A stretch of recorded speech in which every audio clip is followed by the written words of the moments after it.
Welcome to the New Zealand Vehicle Operation Guide. Driving and cab. New Zealand law requires all passengers and driver to wear seatbelts at all times while travelling. The motorhome is longer and higher than a standard vehicle, so be aware of the bigger dimensions and weight when driving. Start the vehicle by placing your foot on the brake and engage the gear in park or neutral. In diesel vehicles, turn the key slowly to the right until all dash lights appear. Wait until the glow light turns off, turn the key further right and start the engine. If an alarm sounds when you start driving, check your power cord is not connected to the campsite. Check your side step is stowed correctly. Check the handbrake is fully off and you are not driving with your foot on the clutch or the brake. If your vehicle is fitted with a reversing camera, it operates only when the gear is engaged in reverse. Ensure the power switch on the display screen is turned on.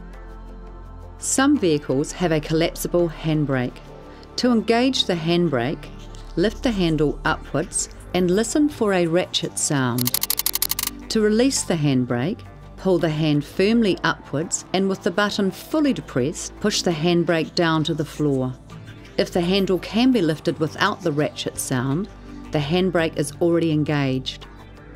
For vehicles with swivel seats in the driver's cab, push the engaged handbrake down. Slide the seat forward, pull the lever, rotate the seat towards the centre of the vehicle and slide it back. Return seats to front facing before driving off. Always keep left. Drive carefully. Keep a safe distance from the vehicle in front. Indicate early. Allow extra space when turning. Be aware of the height and weight of your vehicle. Take regular rest breaks. LPG. Most vehicles have LPG supplied to operate the interior stove and hot water system. Some vehicles use LPG for the heating system and barbecue. On pickup, the LPG bottle is already full and connected to the vehicle. To start the flow of gas, twist the knob anti-clockwise all the way, then back a fraction. The LPG shutoff valves must be open and parallel with their pipes. In an emergency, turn the valves and the bottle off. LPG stove. If your vehicle has a stove ignition switch or range hood switch, ensure this is turned on. To ignite, lift the glass lid.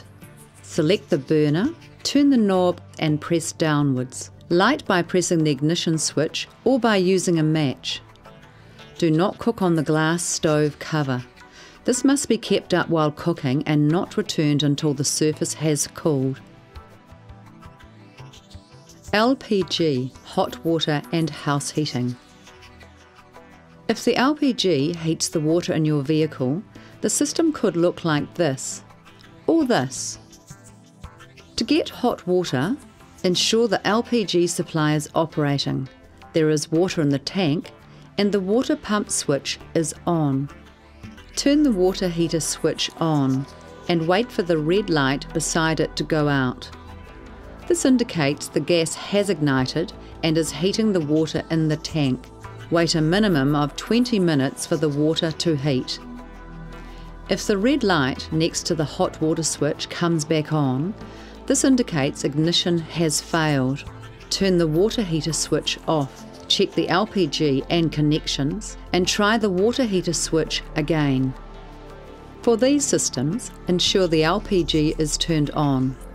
Turn the grey button to 60 degrees or press the on button. Wait at least 20 minutes for the system to produce hot water.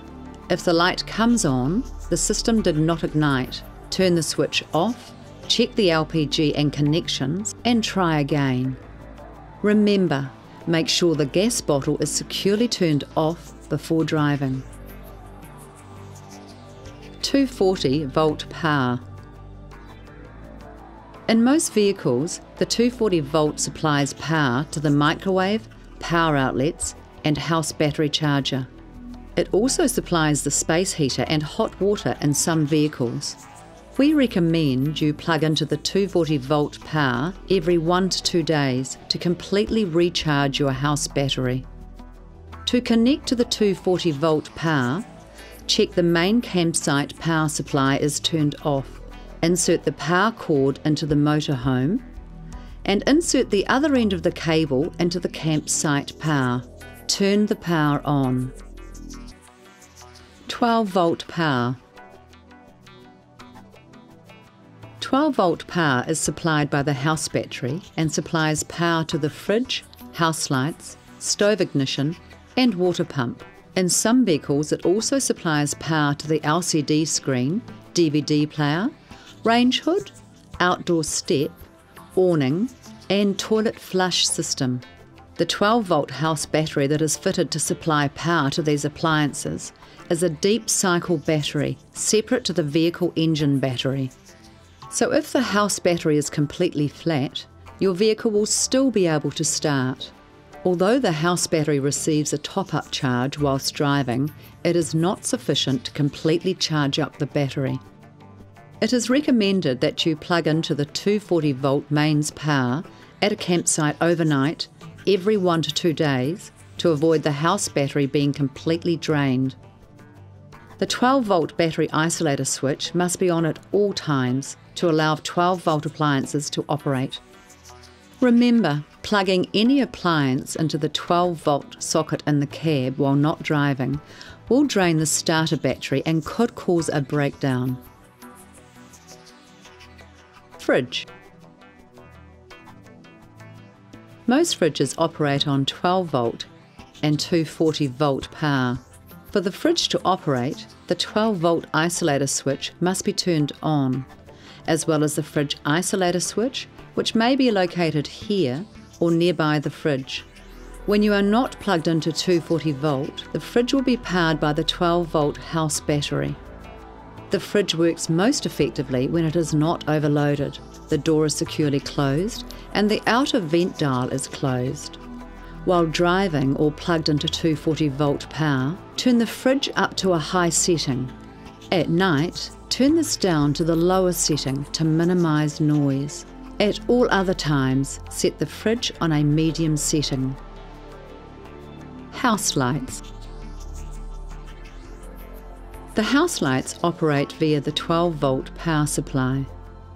Ensure the isolator switch and light switches are both on. House heating. If your vehicle has electric heating, it will look like this. To operate, make sure you are connected to 240 volt power. Turn the dial to turn on, increase or decrease the temperature. If your vehicle has diesel heating, it may look like this. To operate, turn the dial to select the desired temperature. To ensure the system works adequately, you must have at least a quarter tank of diesel. Some New Zealand vehicles have diesel hot water and heating systems. Turn the left-hand dial to the desired setting. Choose these settings for water heating only. Choose this setting for internal house heating only, or this setting for both internal house and water heating. Do not turn the dial to the bottom left or bottom right setting, as this will cause the system to stop working.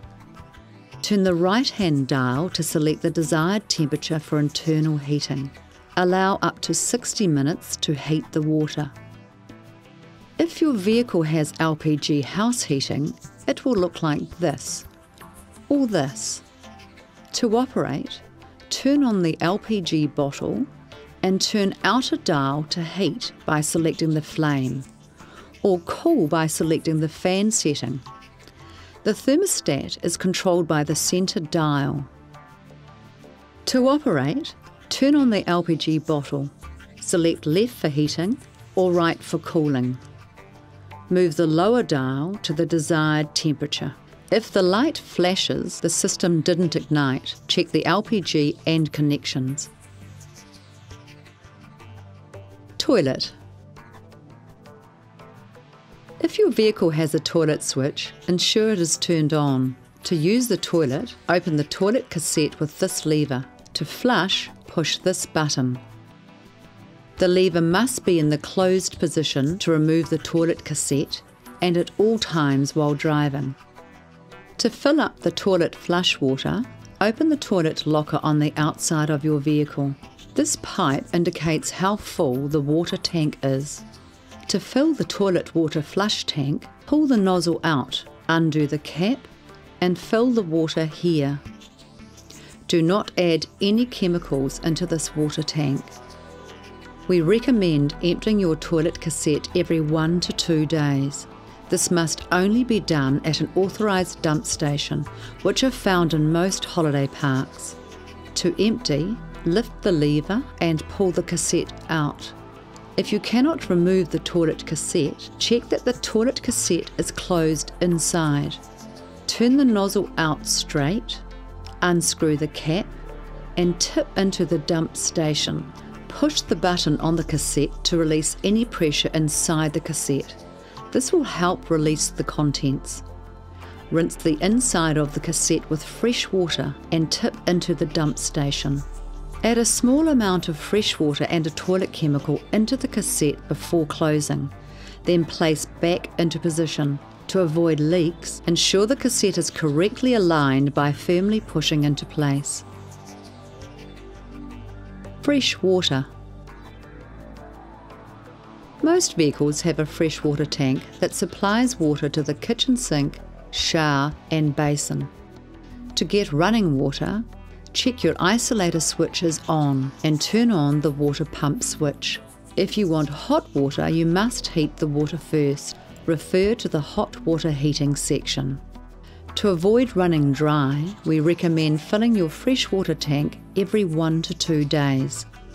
To top up your freshwater tank, retrieve your freshwater hose from the vehicle. Connect it to the freshwater source at the holiday park and place the end in your freshwater tank. Fill the freshwater tank at a slow pace to avoid air bubbles. The tank has an overflow, so when the tank is full, water will start coming back out or underneath the vehicle. Wastewater. In most vehicles with a kitchen sink, and for vehicles with a shower and vanity, the wastewater drains into a wastewater tank. We recommend emptying your wastewater tank every 1 to 2 days to avoid overflowing. You must only empty your wastewater into an authorised dump station. To empty your wastewater tank, retrieve your wastewater hose from your vehicle. Connect it to the wastewater outlet under your vehicle and place the other end into the dump station at the holiday park. Pull the lever open to release the contents. Once it has finished draining, close the lever and detach the hose.